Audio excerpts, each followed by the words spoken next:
Now let's return to our top story. And the list of Conservative MPs to withdraw their confidence in Boris Johnson is growing. A total of 13, by our reckoning, have so far called on the Prime Minister to resign.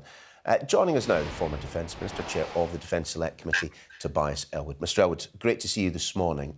I wonder if we can start by just asking your view on the parliamentary chicanery that we saw yesterday, a U-turn, denied as a U-turn by Conor Burns on the programme this morning, but a U-turn it clearly looks. No, it was. I think the Chief Whip did well to contain yesterday's damage by pulling the government amendment, moving to a one-line whip.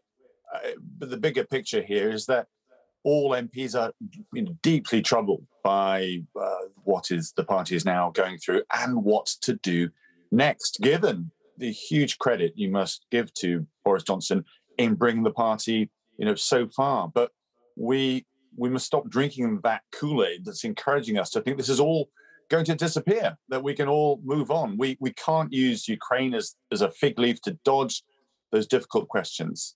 The issue of Partygate continues to distract from both domestic and international issues, and it just won't going away. And we're going to see, I'm afraid, a steady trickle of letters, resignations, as that's now starting to happen. I predicted that.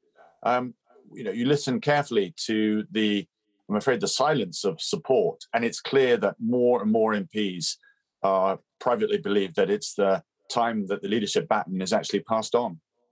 But in terms of where this story might go next, is there any alternative in your mind to that which many people assume will happen?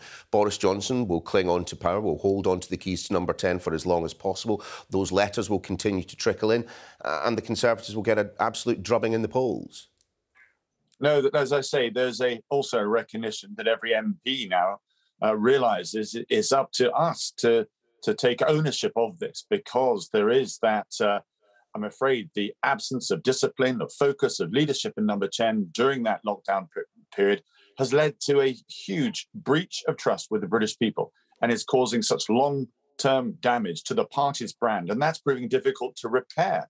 Can it be repaired in time for the next general election? So it's beholden upon all Conservative MPs then to take matters into their own hands. And I think, as I say, I think this is where things will go, particularly as we have more bad news to follow. Steve Baker said yesterday the gig is up, that the Prime Minister's contrition lasted as long as it took to get out of the headmaster's study. Roger Gale commented on the Prime Minister's performance in front of the 22 on Tuesday as a pantomime. Were you at that meeting? How would you have characterised what the Prime Minister said and did? I mean, I agree with Steve Baker, sadly. There was such a change in attitude between what we saw in the House of Commons in the chamber to then the sense of relief almost by the Prime Minister, and thinking that he's now able to move on and can put this all behind him. And that just isn't the attitude that is going to go down well with the British people. And that's what counts. There's many reports, many reviews taking place. Studies will now happen to do with the Privileges Committee and so forth.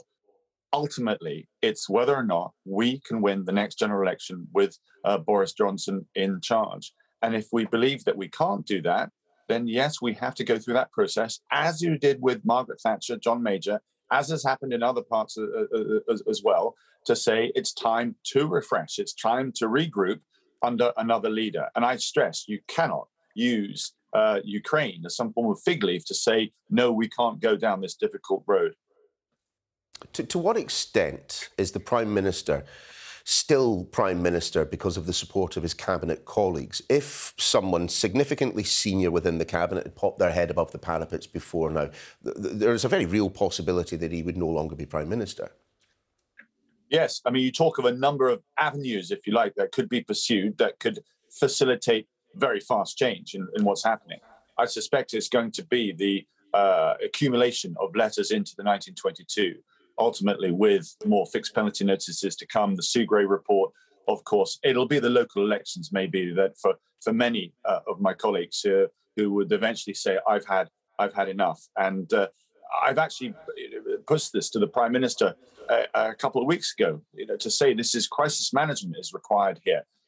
Put a timetable together, offer it to members of Parliament so we can actually draw a line on the discussions about this every day after the local elections if they don't go well. Have that vote of confidence in yourself, call it yourself, and the party then decides one way or another whether we stay with the Prime Minister committed and we move forward until the general election likely to take place next September, or we absolutely then go down that occasional difficult road that the party does go down in selecting a new leader.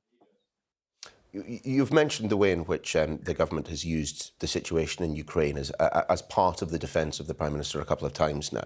I'm just wondering, as someone who has served, as someone who has seen combat, are you not livid at the use of the sacrifice, of the bravery of people who are fighting in a war as a political defence for this Prime Minister? Does that not infuriate you? Well, in fairness, the Prime Minister hasn't gone down this road itself. It's been some of his supporters that says it would be wrong to do this at this moment. I make it very, very clear that the Whitehall Rolls-Royce machinery, the MOD capability in offering options, risk assessments, recommendations for any Prime Minister is the best in the world. Our policy in Ukraine began back in 2014 under a very different Prime Minister who started to arm and train the Ukrainian forces. That's been upgraded today. We're moving even further than that. And there isn't going to be a lull around the corner where Ukraine activities will die down for us to then look at domestic affairs. The security in Europe is about to decay over the next decade.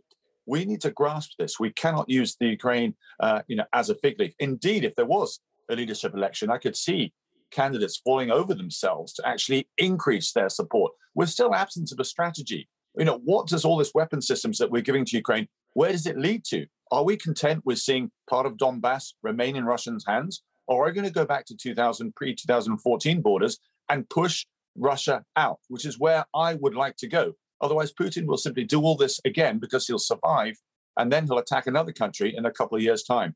Big questions that haven't been answered about where we go with Ukraine and Russian strategy. Tobias Ellwood, good to have you on the programme this morning. Thanks for being with us. Thank you.